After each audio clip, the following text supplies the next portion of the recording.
여호수아와 이스라엘 백성들이 마침내 약속의 땅 가나안에 입성하게 됩니다. 그들이 처음 발을 디딘 그곳을 길갈이라 이름 지으라고 했습니다. 길갈의 뜻은 굴러보냈다는 뜻입니다. 하나님께서 애굽의 모든 수치를 다 굴러보냈다라고 하는 하나님의 은혜를 기념하게 한 겁니다. 그리고 그 길갈 땅에 요단강에서 건져온 12개의 돌을 기념돌로 세우라고 했습니다. 그 역시도 이스라엘 12지파를 상징하는 돌, 강 속에 그렇게 가라앉아 있던 그런 돌 같은 인생들을 구원하신 하나님의 은혜를 기념하게 하신 겁니다. 그 길갈에서 여호수아는 이 출애굽 2세대 광야의 세대, 특별히 전쟁에 참전해야 될 20살 이상 남자들 모두를 할례를 행하게 됩니다. 정복 전쟁을 해야 되는 이스라엘 백성들에게는 굉장히 무모한 일입니다. 세겜 족속이 할례를 당하고 그리고 이 시므온과 레위라고 하는 야곱의 아들들에게 전멸된 걸 생각해 보면은 그럼에도 불구하고 하나님의 명령을 따라서 할례를 행합니다. 그리고 그 길갈을 전초기지 삼아서 앞으로 정복 전쟁을 시행하게 되는 겁니다. 거기서 하나님께 기도합니다. 하나님의 응답의 말씀을 듣고 그리고 출전하게 되고 그럴 때 승리를 맛보게 되는 겁니다. 그 첫 번째 전투가 여리고 전투입니다. 여리고 성은 난공불락의 성입니다. 그 성 두께가 마차가 서로 지나갈 정도로 두껍다고 했습니다. 그러한 여리고 성은 창으로 칼로 이긴 전쟁이 아닙니다. 여호수아와 이스라엘 백성들 그들이 온전히 순종함으로 순종의 믿음으로 여리고성은 무너지게 되는 겁니다. 법궤를 맨 제사장들이 앞서 인도하게 되고 그 뒤를 백성들이 따라갑니다. 그 전략은 간단합니다. 여섯 동안에 하루에 한 바퀴씩 돌면 되는 거예요. 그 성을 돌게 되는 겁니다. 그리고 마지막 7번째 날에는 7바퀴를 돌면 그 성은 무너지리라. 그래서 12바퀴, 총 13바퀴 중에 돌 때까지 돌 하나 무너지지 않더니 13바퀴째 신호를 따라서 일제히 함성을 지를 때 여리고성은 무너지게 된 줄로 믿습니다.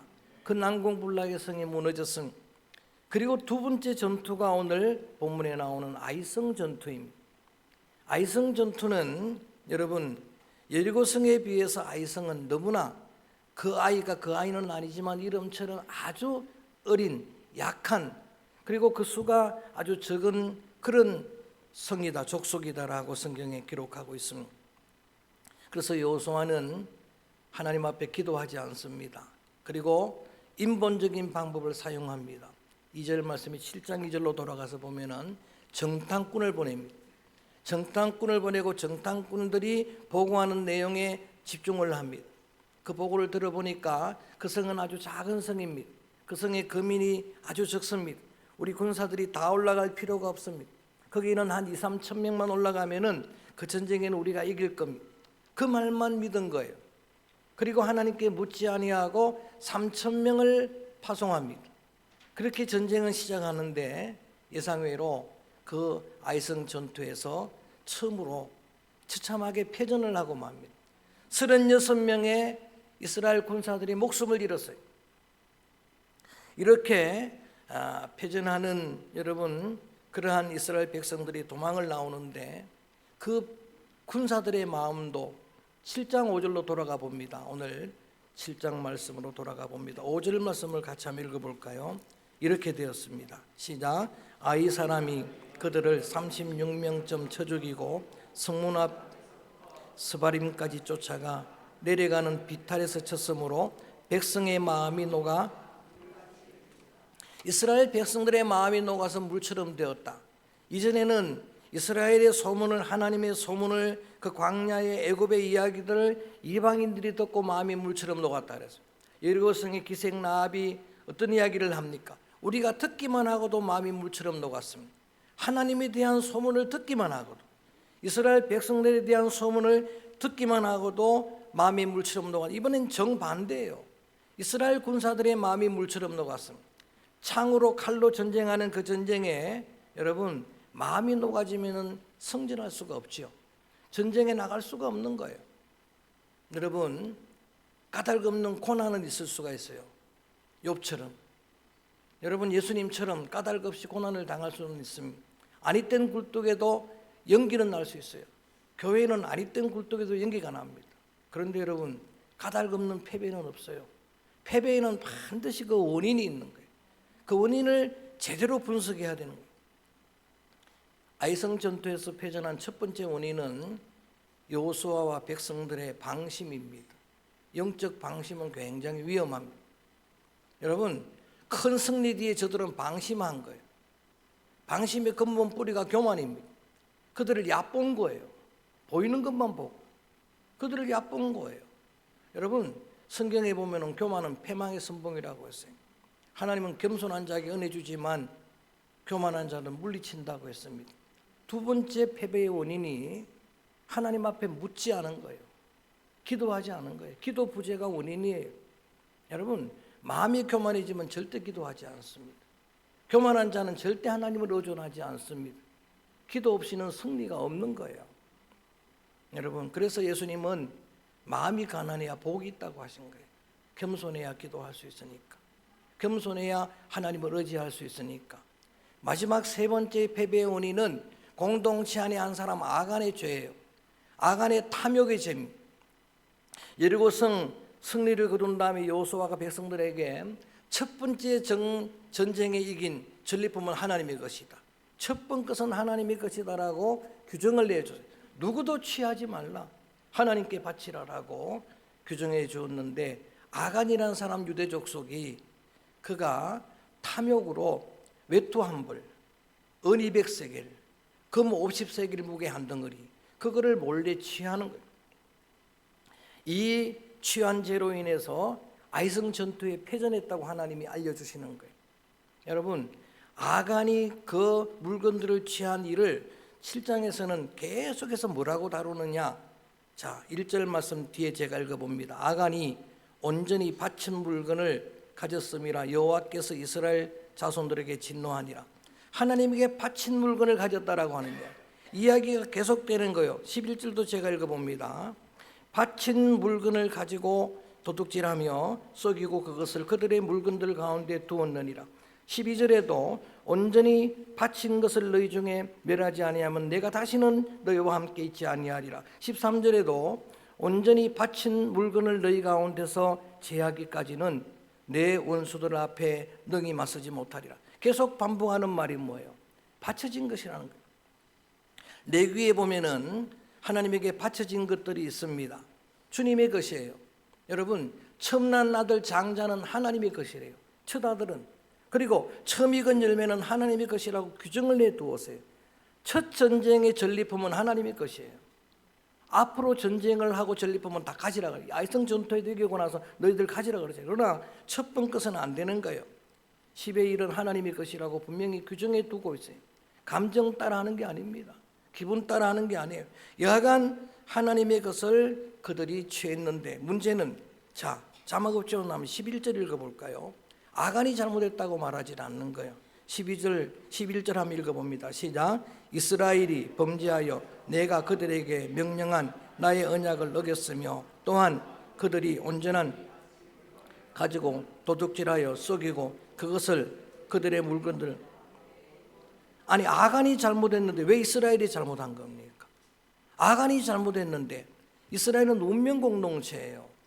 한 사람이 잘못하면 그 공동체가, 그 민족이 잘못하는 거예요. 그래서 한 사람이 중요한 겁니다. 한 사람 아담이 범죄함으로 전 인류 가운데 죄와 사망이 들어왔다고 바울은 강조하고 있는 거예요. 특별히 사도 바울은 우리 주님을 교회의 머리라고 말합니다. 저는 주님이 교회의 머리됨을 믿습니다. 교회의 주인은 사람이 아니에요. 주님이 교회의 머리가 되고 교회는 몸이 되고 우리는 모두 그 지체들입니다. 목회자도 직분자들도 다 그냥 지체들. 그런데 여러분, 그 한 지체가 얼마나 중요한가. 하나쯤이 하는 생각은 굉장히 위험한 거예요. 손가락, 발가락 지체 하나가 상하면 온몸이 고통을 당하는 법이. 제가 군대 시절에 공을 차다가 발톱이 2번 빠졌어요. 근데 여러분, 그 발톱 하나 빠지는데 온몸이 그렇게 아플 수가 없어요. 아침에 일어나서 양말 한번 잘못 신으면 그 고통이 말할 수가 없는 거예요. 지체의 고통이 온몸의 고통이 되는 거예요. 여러분, 우리가 계엄 정권 12월 3일 이후로 우리가 1년을 지나왔습니다. 어떻든 정당한 대통령의 권리라고 아무리 주장을 한다 하더라도 한 사람 지도자의 잘못된 판단으로 우리는 1년 동안 고통을 당하고 있는 거예요. 제가 예언하는데 앞으로 몇 년 동안 이 임피치먼트 탐핵 정국은 계속될 겁니다. 여러분, 한 사람, 이 악한 사람으로 이스라엘이 패전을 하게 되는 거예요. 그런데 반대로 둘째 사람 아담, 바울은 그렇게 이야기하는 겁니다. 한 사람 아담으로 죄가 왔지만 둘째 아담 예수님으로 전 인류가 구원을 얻게 되었다고. 예루살렘 거리에 의인 한 사람은 있어도 내가 그 성을 사할 것이라고. 한 사람의 의인이 요셉 한 사람 때문에 전 애굽이 살아나는 거예요. 그의 동족들이 살아나는 거예요. 한 사람이 중요한데 한 사람 아간이 탐욕으로 그렇게 패전을 맛보게 된 거죠. 세 가지 패전의 원인을 분석했습니다. 방심한 죄, 기도하지 않은 기도 부재의 죄, 이유 불문하고 성도는 기도하고 응답받아야 되는 거예요. 그리고 그대로 하면 되는 거예요. 여러분, 성도는 간단합니다. 마찬가지입니다. 기도 없이는 이길 수가 없습니다. 또한 아간의 그러한 탐욕의 죄. 근데 여러분, 그 죄로 인해서 완전히 패전했지만 그게 끝이 아니었어요. 여러분, 패전 그 이유가 중요한 거예요. 여호수아가 이스라엘이 패전을 했는데 그 이유가 중요한 겁니다. 우리들에게도 마찬가지예요. 우리의 패배가 성공의 어머니가 될 수가 있습니다. 우리의 패배의 원인을 분석하고 진정으로 그 주님 앞에 여호와의 목전에서 참여하면 되는 거예요. 7장 6절 봅니다. 그들이 잘 대처를 한 거예요. 7장 6절 한번 읽어볼까요? 소리내서 6절 말씀 시작. 여호수아가 옷을 찢고 이스라엘 장로들과 함께 여호와의 궤 앞에서 땅에 엎드려 뒤집어 쓰고 저물도록. 이게 뭡니까? 여호수아가 회개했다는 겁니다. 이스라엘 백성의 장로들이 죄를 뒤집어 쓰고 티끌을 뒤집어 쓰고 종일 회개했다는 거예요. 당시에 유대인들은 그때부터 전통이 회개를 할 때 옷을 찢는 거예요. 티끌을 뒤집어 쓰고 죄를 뒤집어 쓰는 거예요. 여러분, 이것은 형식으로 한 게 아니에요. 요엘서 2장 12절 말씀 따라할까요? 옷을 찢지 말고 마음을 찢어라. 그들은 마음을 찢어 놓은 거예요. 전심으로 참여한 겁니다. 전심으로 참여하고 그렇게 회개할 뿐만 아니라 슬퍼도 소이다 애통한 애곡을 불렀을 뿐만 아니라 9절 말씀 제가 뒤에 부분을 읽습니다. 그들은 이렇게 기도합니다. 주의 크신 이름을 위하여 어떻게 하시려 하나이까. 여러분, 여호수아가 기도할 때에 뭘 걸고 기도하느냐? 주님의 이름이 걸린 족속입니다. 주님의 이름을 걸고 명예를 걸고 기도하는 거예요. 모세도 늘 그렇게 기도했어요. 백성들이 하나님 앞에 범죄할 때 하나님 저들을 멸하시면은 주님의 명예가 걸려 있습니다. 주님의 이름이 걸려 있습니다. 주님의 이름이 여러분에게 걸려 있습니다. 아멘. 주님의 이름이 교회에 걸려 있습니다. 집 밟혀서는 안 되잖아요. 주님의 이름이 매도돼서는 안 되잖아요. 그래서 기도하는 거예요. 하나님 어떻게 하시겠습니까? 기도만 한 게 아니라 여러분, 여호수아는 행동하는 겁니다. 기도만 한 게 아니라 그 죄를 끊어내는 거예요. 아간을 끊어내는 겁니다. 여러분, 아간이 훔쳤던 그것을 다시 찾아가지고 하나님께 드립니다. 그리고 하나님의 방법으로 제비를 뽑아 아간을 색출합니다. 나중에 제비를 뽑으니까 유대 족속 아간이 걸린 거예요. 그리고 아간과 그 일족들을 다 불태워버립니다. 그리고 돌무덤을 만들어버립니다. 그 모든 죄를 다 차단하는 거예요. 여러분, 여호수아는 그냥 넘어져 있을 수가 없어요. 그래서 오늘 7장 10절 말씀 읽어봅니다. 오늘 제목을 그래서 이렇게 붙인 겁니다. 7장 10절 말씀을 큰 소리로 한번 읽어볼까요? 시작.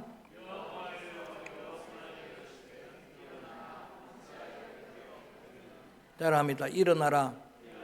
그 제목을 다시 일어나라고 했습니다. 다시가 저는 희망이 되는 것 같아요. 살아있는 한 다시 일어날 수 있습니다. 하나님이 함께 하시는 한 다시 시작할 수가 있습니다. 여러분, 여호수아는 엎드려져 있기만 하지 않았습니다. 하나님이 그를 일으켜 세웠습니다. 성경에 보면은 절망의 자리에서 넘어진 자들을 다시 일으켜 세우는 주님의 말씀이 많아요. 대부분 사람들은 그 절망의 자리에 서지를 못합니다. 한번 패전하면 거기서 못 일어서는데 하나님은 그 백성들을 일으켜 세우는 거예요. 계속해서 우리 예수님도 38년 된 그 병자를 향해서 주님이 정말 담대하게 믿음으로 명령하십니다. 자리를 들고 일어나 걸어가라. 할렐루야. 38년 만에 그가 일어나 걷게 된 줄로 믿습니다. 40년 나면서부터 안정병이 된 자가 성전 미문 앞에 앉아 있는 거예요. 구걸을 하고 있는 거예요. 돈 좀 벌어보겠다고. 그런데 여러분, 늘 그 길을 지나갈 때에 구걸하던 그 사람을 보고 성령의 감동을 따라서 베드로가 요한이 그렇게 이야기합니다. 네가 원하는 은금은 내게 없지만 내게 있는 게 있다. 내게 있는 게 나사렛 예수의 이름인데 예수의 이름으로 명하노니 일어나 걸어가라. 할렐루야. 40년 만에 그가 일어나 걷고 뛰고 찬양에 따라서 일어나 세우는 것. 여러분, 절망의 자리에서, 그 좌절의 자리에서 우리 성도들이 갖는 강한 최고의 강점이 뭔지 아십니까? 성도들 안에는 강력한 회복 탄력성이 있습니다. 성도는 그런 존재예요. 다시 일어나는 거예요.